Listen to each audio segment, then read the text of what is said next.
Sel nädalal on TV3 uudised, nagu ka paljud teised meediaväljaanded, kajastanud inimeste raskusi elektriarvete maksmisega. Nii mõnigi neist meile kirjutanud inimestest on leidnud, et ehk peaks otsima lisatööd, aga põrkunud reaalsusega. Tõepoolest, kandideerimised on väga aktiivsed, on meil sellised top töökohad, näiteks laotöötajad, komplekteerijad, kuhu on tõepoolest 400 kuni 800 kandideerimist, aga samas on tööturul alati puudu ka logopeede, füsioterapeute, koolid otsivad tuletikuga õpetajaid taga, et oleneb kindlasti ka ametikohast.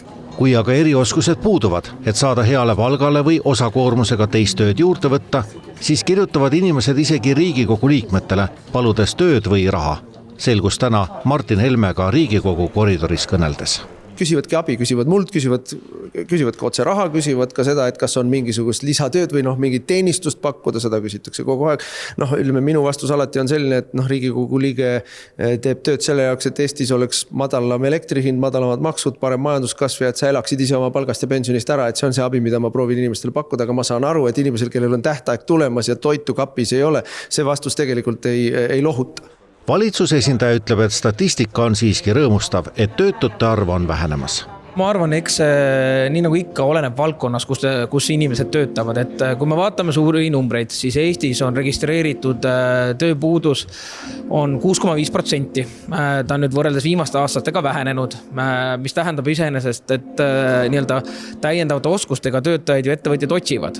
Aga ma olen ka kuulnud, kui me vaatame mingid valdkondi, mis puudutavad sellised nii-öelda pehmeid erialasi, siis seal tõesti konkursid on väga suured. Rääkides ettevõtjatega, et nad vajavad erinevaid oskustöölisi, insenere, praktilisi inimesi tööstusesse, siis neid on jällegi puudu. Meie kindlasti kogeme seda, et head töötajad on alati hinnatud ja tööandjad need napsavad ära. Ja kui me vaatame oma registreeritud töötute statistikat, siis tõepoolest võrreldes viimase 3 aastaga on selle aasta olukord kõvasti parem kui varem. Ehk et selle pinnalt võiks küll öelda, et see aasta on alanud paremini kui varem. Minister soovitab veel juhul, kui tõesti tööd ei leia, otsida tööampse. Raha on väike, aga abiks seegi ning töötu saab ka ametlikult edasi olla. Arusaadav, et kui meil on jaanuar on viimase 20 aasta külmim jaanuar, et see on täiesti inimlikult arusaadav, et elektriarved ongi suured, kuna tarbimine on olnud väga suur. Et mis puudutab konkreetselt tööampse, siis selline regulatsioon on olemas selles mõttes, et inimesed saavad seda täiendavalt teha. Seda ka töötukassa lubab, et võib olla ka, kui olete registreeritud töötu, et samal ajal saada neid hüvitisi, toetusi ja teenuseid, et võib ka selle kõrvalt tööampse teha, et harjutada tagasi tööle minekut. Et selline paindlikkus süsteemis on loodud. Ma olen Riigikogu liige ja inimesed viimases hädas pöörduvad ikkagi nendegi poole, kellele nad hääle on andnud, et palun abi.